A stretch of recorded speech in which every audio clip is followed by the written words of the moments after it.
Good morning everyone, আমার আজকে ছোট্ট আরও একটা ব্লগে তোমাদের ওয়েলকাম করছি। আজকে বুধবারের সকাল, আর এখন সকাল বেশ অনেকটাই হলো। চলে এসেছি বাইরে গাছগুলোকে একটু জল দিতে।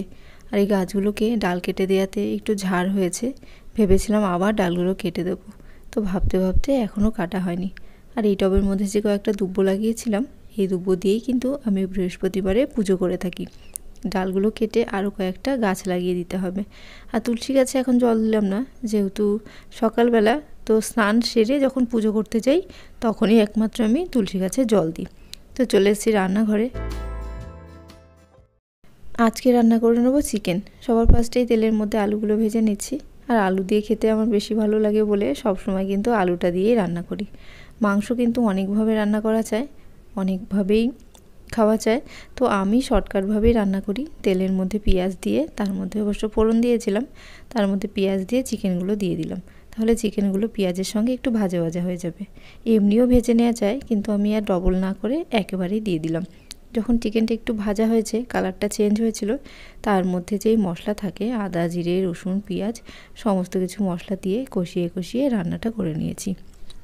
আর এখন কিন্তু দুপুর 2টো বেজে গেছে, তো খাবার নিয়ে চলে এসেছি। আজকে দেখো একটু স্যালাড কেটেছি, যেহেতু চিকেন আছে তার জন্য। আর শীতে যেমন শসা টমেটো খেতে বেশ ভালোই লাগে, তো আজকে দেখো এখানে করেছিলাম মূলোর শাক ভাজা।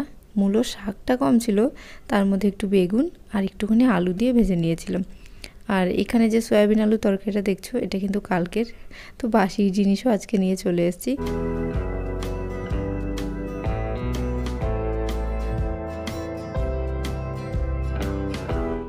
আলু দিয়ে এরকম মূলো শাক ভাজা খেতে বেশ ভালোই লাগে। তার মধ্যে কিন্তু কালো জিরে, রসুন আর কাঁচা লঙ্কা ফোড়নে দিয়েছিলাম। এটা শুভ্রর খাবারের থালাটা বেড়ে নিচ্ছি। স্যালাডের মধ্যে আমার কিন্তু কাঁচা পেঁয়াজ খেতে বড্ড ভালো লাগে। আর এখন যেহেতু আলু পেঁয়াজ সবই নতুন নতুন উঠছে, তো সেই কারণে পেঁয়াজের টেস্টটাও কিন্তু বেশ ভালো, মিষ্টি মিষ্টি খেতে। কিছু কিছু পেঁয়াজ থাকে কেমন শক্ত হয়, খটখটে টাইপের হয়, কিন্তু আজকের পেঁয়াজটা দেখলাম খুবই ভালো ছিল। তো চিকেনও বেড়ে নিলাম, চিকেনটা একটু কষা কষা করেই করেছিলাম। এখন বাজে সন্ধ্যে 7টা, আর আমি রেডি হয়ে গেছিলাম, একটু পাড়াতেই বেরিয়েছিলাম।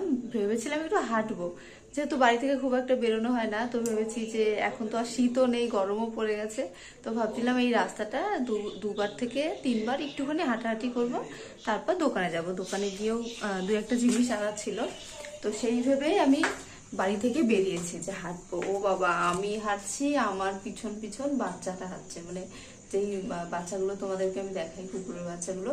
তো আমি হাঁটছি, আমি যত দূর যাচ্ছি একটা বাচ্চা আমার পিছু তত দূরই যাচ্ছে।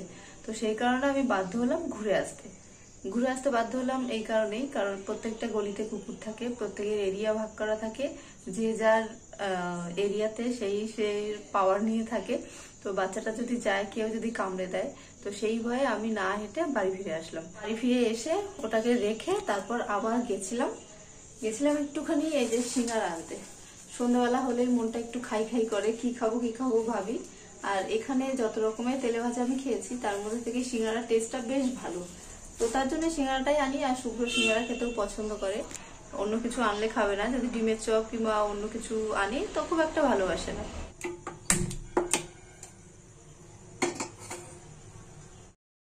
বসিয়ে দিলাম চা, আর আজকে বানাচ্ছি দুধ চা অবশ্য শখের বিষয় খাওয়া, এমনিতে লিকার চাটাই বেশি খাওয়া হয়। আজকে 2 রকমের চা পাতা দিয়ে আমি চা বানাবো। এই যে চা পাতা দেখছো, দু রকমের, মানে 2টো কোম্পানির চা পাতা। তো আমি মিশিয়ে যখন দুধ চা বানাই, তখন 2টো থেকে একটু একটু নিয়ে মিশিয়ে চা বানাই। আর যখন লাল চা বানাই, তখন যে কোনো একটা দিয়ে দিই। দুধ চায়ে কিন্তু লিকারটা একটু বেশি হলে টেস্টটা বেশ ভালো লাগে খেতে। তো সিঙ্গারা বেড়ে নিলাম। আর সিঙ্গারার দোকান থেকে সিঙ্গারা আনার সময় মনে করে আমি চাটনি নিয়ে আসি। এই চাটনিটা দিয়ে শুভ্র সিঙ্গারা খেতে ভালোবাসে। আমার এই চাটনির থেকেও সস দিয়ে খেতে বেশি ভালো লাগে। যার যেটা মুখের স্বাদ, একসঙ্গে থাকলেও মানুষের কিন্তু সব কিছুই আলাদা হয়, চিন্তাধারা বলো, খাবারের স্বাদ বলো, সমস্ত কিছু। দুজনে মিলে একসঙ্গে খেতেও শুরু করে দিলাম চাটনি দিয়ে। তো চলো, আজকের ব্লগটা এইটুকুই। তোমাদের যদি ভালো লাগে একটা লাইক করে পাশে থেকো, আর অবশ্যই কমেন্ট করে জানিও কীরকম লাগলো। ভালো থেকো।